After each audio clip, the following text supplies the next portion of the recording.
సంగారెడ్డి జిల్లా రాయకోడ్ మండల కేంద్రంలో జిల్లా పరిషత్ ఉన్నత పాఠశాలలో జిల్లా విద్యాశాఖ ఆధ్వర్యంలో నిర్వహించిన ప్రొఫెసర్ జయశంకర్ బడిబాట పాఠశాల పునఃప్రారంభోత్సవ కార్యక్రమంలో రాష్ట్ర వైద్య ఆరోగ్య కుటుంబ సంక్షేమ సైన్స్ అండ్ టెక్నాలజీ శాఖల మంత్రి సి దామోదర్ రాజ్ నరసింహ ముఖ్య అతిథిగా పాల్గొన్నారు. ఈ సందర్భంగా పాఠశాల ఆవరణలో మొక్కలను నాటారు. అనంతరం చదువుల తల్లి సరస్వతీదేవి, ప్రొఫెసర్ జయశంకర్ చిత్రపటాలకు పూలమాలలు సమర్పించి కార్యక్రమాన్ని ప్రారంభించారు. ఈ సందర్భంగా మంత్రి మాట్లాడుతూ తెలంగాణ రాష్ట్ర ప్రభుత్వం సీఎం రేవంత్ రెడ్డి ఆధ్వర్యంలో ప్రభుత్వ పాఠశాలలో ప్రమాణాలతో కూడిన విద్యను అందిస్తున్నామని, రాష్ట్ర ప్రభుత్వం విద్య వైద్య రంగాలకు పెద్దపీట వేసిందన్నారు. ప్రైవేట్ పాఠశాలకు దీటుగా ప్రభుత్వ పాఠశాలను తీర్చిదిద్దుతున్నామని, ప్రభుత్వ పాఠశాలలో మౌలిక సదుపాయాలు కల్పనకు కృషి చేస్తున్నామని తెలిపారు. ప్రభుత్వ పాఠశాలలో నెలకొన్న సమస్యల పరిష్కారానికి కృషి చేస్తున్నామని, ప్రభుత్వ పాఠశాలలో ఉచితంగా విద్యను అందించడంతో పాటు పుస్తకాలు అందిస్తున్నామని, విద్యార్థులు ప్రభుత్వ పాఠశాలలో విద్యను అభ్యసించేలా తల్లిదండ్రులు ప్రోత్సహించాలని మంత్రి దామోదర్ రాజ్ నరసింహ పిలుపునిచ్చారు. అలాగే విద్యార్థులకు పుస్తకాలను అందించారు. ఈ కార్యక్రమంలో జిల్లా పరిషత్ చైర్మన్ మంజుశ్రీ జైపాల్ రెడ్డి, జిల్లా కలెక్టర్ క్రాంతి వల్లూరు, జెడ్పీటీసీ మల్లికార్జున పాటిల్, జిల్లా విద్యాశాఖ అధికారి వెంకటేశ్వర్లు, స్థానిక ప్రజా ప్రతినిధులు, వివిధ శాఖల జిల్లా అధికారులు పాల్గొన్నారు.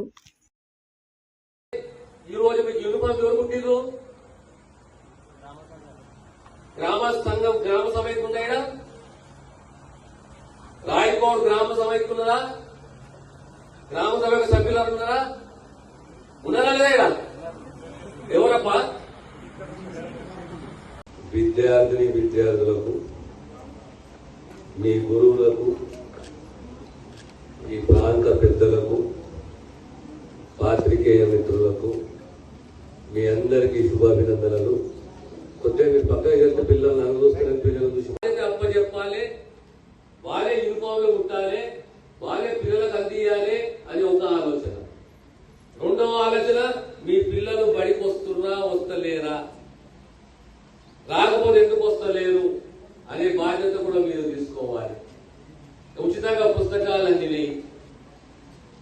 ఇప్పుడు ఈ బడివాట అనే కార్యక్రమం ఎందుకు పెట్టుకున్నాం మనము? ఈ వ్యవస్థలో బడివాట ద్వారా ఎక్కడైతే పిల్లలు స్కూల్లో చేరతలేరో వాళ్ళందరూ కూడా తిరిగి మన స్కూల్లోకి ఆహ్వానించాలి.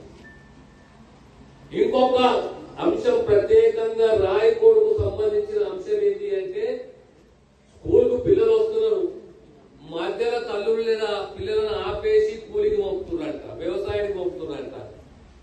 ఇది ఎంతవరకు సమంజసము? ఇది ఎంతవరకు న్యాయము? మన పిల్లలు ఎందుకన్నా మనం కష్టపడుకుంటా మన పిల్లలు ఎదగాలి, విద్యావంతులు కావాలి, సంస్కారవంతులు కావాలి, పై చదువులు చదవాలనే ఆలోచన మనకు కలగాలి. కానీ 8వ తరగతి, 6వ తరగతి, 10వ తరగతి వచ్చే వరకు ఇక్కడ స్కూల్కు పోకు, అవసరం లేదు, నువ్వు కూలి చేయంటే అది చాలా పెద్ద తప్పు. మన పిల్లల జీవితాలతో మనం ఆడుకుంటాం. ఇక పిల్లలకు సంబంధించి మీరు కూడా కలగనాలి. మారిన ప్రపంచము, ఆలోచన విధానంలో మారాలి. నేను కూడా స్వతహాగా బ్రతుకుతాను, నేను చదవగలుగుతాను, నాకు ఆ మేధస్సు ఉన్నది, ఆ ధైర్యం ఉన్నది, ఆ తెలివి ఉన్నది. ఒక రాయకుడే కాదు, సంగారెడ్డిలో పోయి చదువుతాను, హైదరాబాద్ లో పోయి చదువుతాను, పై చదువు చదువుతాను అనే ధైర్యము ఆలోచన మీకు కలగాలి. ఈ మధ్యలోనే ఈ ఆలోచన పెరిగింది, ఇంకా పెరగాలి. ఈ ప్రభుత్వము ఈరోజు ప్రధానంగా విద్యకు, వైద్యానికి పెద్దపీట వేస్తుంది. సమాజంలో కావలసింది సామాన్య కుటుంబాలకు, పేద కుటుంబాలకు ఏంది అంటే ఒకటి విద్య, ఒకటి వైద్యం. విద్య, వైద్యము ఆ కుటుంబానికి బాధ్యత ప్రభుత్వం తీసుకోవాలి. ఈ ప్రభుత్వము ఆ బాధ్యత తీసుకుంటుంది. అలాగే మీ అందరితో కోరదు ఒకటి, మీ పాఠశాలకు సంబంధించిన సమస్యలు ఏమున్నా డిఓ గారు రాసుకున్నారా? ఏమి మీ పాఠశాలకు సంబంధించి ప్రిన్సిపల్ గారి అంజయ్య గారి, మా ప్రిన్సిపల్ అంజయ్య గారి రాసిచ్చిన వారి సమస్యలు, నైట్ వాచ్మెన్ 2, కరెంట్ పోల్లు 3, ప్లే గ్రౌండ్ ఏడుందిరా, ఇదే కదా ప్లే గ్రౌండ్ సీసీ రోడ్ చేయాలి. ప్లే గ్రౌండ్ ఎర్రమట్టి పంపించాలా? నేను ప్లేగ్రౌండ్ సీసీ రోడ్ వేయాలనుకున్నారా? నేను మా సర్పంచ్ గ్రౌండ్ చూడగానే రోడ్ చూడగా సీసీ రోడ్ కావాలంటే నువ్వు కూడా అదే అనుకున్నా. నేను గ్రౌండ్ లెవెల్ వేయదు, తర్వాత సున్నం వేయాలి. ఈ వాష్రూమ్స్ ఎలా ఉన్నాయి, టాయిలెట్స్ ఎలా ఉన్నాయి? వాటర్ లేవు. సరే సరే సరే కూర్చోండి. సో మీ ప్రిన్సిపల్ గారు రాయకోడు హై స్కూల్ కు సంబంధించి ఇవన్నీ సమస్యలు మా దృష్టికి తీసుకొచ్చాడు. త్వరలోనే ఈ సమస్యను పరిష్కరించే దిశగా మా ప్రయత్నం ఉంటుంది. ఇప్పుడు మీ ప్రైమరీ స్కూల్ వ్యవస్థ ఎక్కడ ఉన్నది? అటు పోయిన వేరే ఊళ్ళు ఉందా? మళ్ళా అటు అటు అటు అర్థం కాలేదు. చేయలేదు, అది కూడా చేయాలి. అందులో మీ అందరితో కోరేటప్పుడే ఈరోజు కార్యక్రమాన్ని మొదలు పెట్టాము. బడిబాట కార్యక్రమాన్ని అందరూ కూడా మన మిత్రులు, మన స్నేహితులు, మన ఊళ్ళో మన పిల్లలు ఎవరైనా ఆ బడికి పోతలేరు, బడికి వస్తలేరు అంటే వాళ్ళని సంధ్యానించుకొని ఉద్యోగించుకొని మన బడిలో చేసుకునే దిశగా మన అందరి ప్రయత్నం, ప్రిన్సిపలే గాని, టీచర్లే గాని, పేరెంట్సే గాని, తల్లిదండ్రులే గాని, ఇక్కడ నాయకులే గాని, ప్రజాప్రతినిధులే గాని, పెద్ద మనుషులే గాని, వీరందరి యొక్క బాధ్యత ప్రధానంగా మనకున్న బాధ్యత ఏంటంటే మన ప్రభుత్వ పాఠశాలను మనం ప్రతిష్టపరిచే విధంగా గట్టిగా మన పాఠశాలను కాపాడుకునే దిశగా మనం ఓన్ చేసుకోవాలి, మనం ముందుకు పోవాలి. ఆ హ్యాంగ్ ఓవర్ మనకు ఉండకూడదు. ఏది అంటే అరే ప్రైవేట్ పాఠశాలలు, ప్రైవేటు బస్సులు అంటే ఈ రోజు మన ప్రభుత్వ పాఠశాల విలువ తెలుస్తలేదు. ఒకసారి తెలుసుకోండి. ప్రభుత్వం ఒక్కొక్క విద్యార్థి పైన ఎంత డబ్బు ఖర్చు పెడుతున్నదో ఒకసారి ఆలోచన చేయండి. రేపు పొద్దున మన పాఠశాలను మనం బలపరుచుకోవాలి, పటిష్టపరచాలి. ఆ దిశగా అందరం కూడా కలిసి కట్టుగా ముందుకు పోదామని చెప్పి తెలియజేస్తూ మరొకసారి ప్రత్యేకంగా అందరూ విద్యావంతులు కావాలి, సంస్కారవంతులు కావాలి. మా బాధ్యత ప్రభుత్వ పాఠశాలను పటిష్టపరిచేది, అన్ని సౌకర్యాలు కల్పించేది మా బాధ్యత మేము తీసుకుంటాము. మీ పాఠశాలకి అవసరాలు మేము మీ ప్రిన్సిపల్ గారు, అజయ్ గారు దృష్టికి తీసుకొచ్చారు. అన్ని సౌకర్యాలు ఒక్కోటి అంచెలంచెలుగా తీరుస్తాము. దయచేసి ఇంకో రాయకోడు ముఖ్యమంత్రిగా 2 స్కూల్స్ ఉన్నాయంటే ఒకటి ప్రైమరీ స్కూల్, దాని ఇంకో స్కూల్, దానికి సంబంధించిన రిపోర్ట్ కూడా మీరు ఇవ్వండి.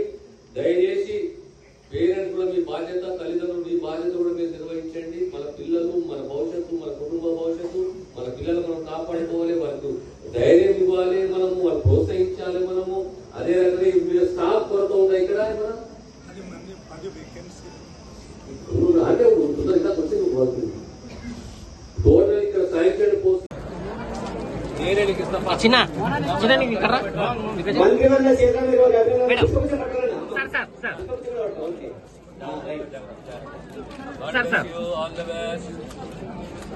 Okay sir. తల్లిదండ్రులుగా దీవెనతో పాటు మంత్రి గారు, అదే గౌరవనీయ కలెక్టర్ గారి యొక్క దీవెనలు, వేదికల పెద్దవాళ్ళకి దీవెనలు కూడా విద్యార్థులకు అందుతా ఉన్నాయి. జిల్లా పరిషత్ చైర్పర్సన్ శ్రీ జయపాల్ గారు కూడా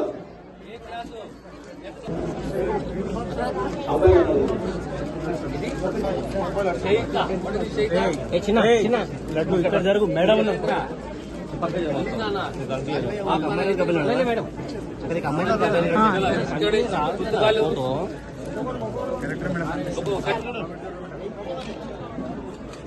ఓకే మేడం. విద్యార్థిని పుష్పగుచ్చాన్ని, దుస్తులను, పాఠ్యపుస్తకాలను అభినందన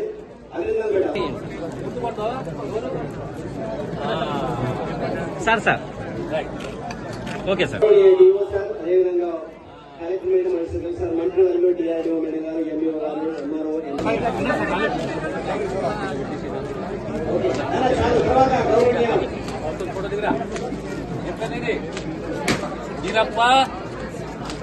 వీరప్ప ఒక్క నిమిషం చిన్న ఏది గుండాలపై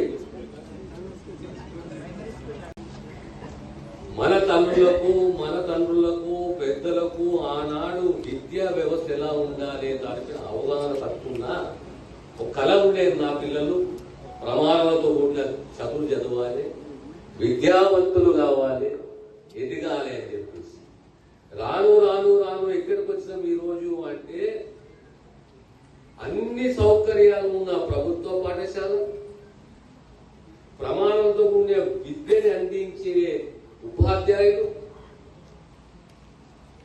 ప్రభుత్వం అన్ని బాధ్యతలు తీసుకున్నా మనకు షోక్ వచ్చింది.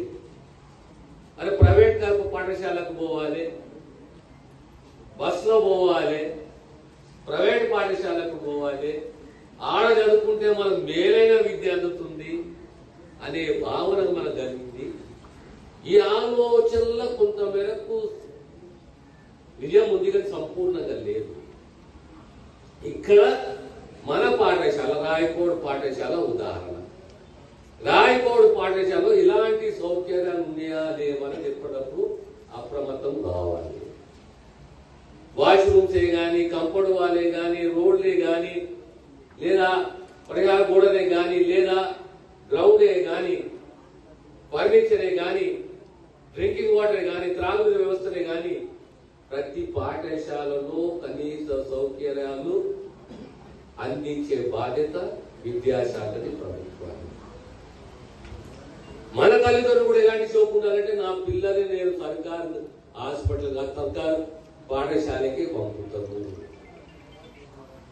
మనకు కూడా అర్థమైతే లేదు. ఒక ప్రైవేట్ స్కూల్ కు పంపితే కనీసం ఫీజు ఎంతున్నది? కనీసం అది కూడా గ్రామీణ ప్రాంతాలలో కనీసము 10,000, గరిష్టంగా 30,000-40,000. కానీ మీరు అదే ప్రభుత్వ పాఠశాలకు వస్తే ఏం జరుగుతున్నది? మొట్టమొదట మీకు యూనిఫామ్ ఫ్రీ ఉన్నది. అవునా కదా? యూనిఫామ్ ఫ్రీ, పుస్తకాలు ఉచితం, భోజనము ఫ్రీ, టీచర్లు ఫ్రీ, విద్య ఫ్రీ. అయినా మనకు షోకు కలుగుతున్నది మనం ప్రైవేట్ పాఠశాలకు పోవాలి, చదువుకోవాలి అంటే మన తల్లిదండ్రులు ఈ ఆలోచన పోవాలి. ఈ పాఠశాల, ఈ సర్కారు పాఠశాల, నా పాఠశాల, నా పిల్లలు చదవాలి. ఇక్కడ సర్కారు తప్పిదం ఉన్నా, సౌకర్యాలు లేకున్నా సర్కారు ఖచ్చితంగా మా పాఠశాలకు, మా ప్రాంతానికి, మా హై స్కూల్ కు, మా ప్రైమరీ స్కూల్ కు కనీస సౌకర్యాలు, మా పిల్లలకు అసౌకర్యం కలగకుండా కనీస సౌకర్యాలు కల్పించాలని తపన మన పేరెంట్స్ ఉండాలి.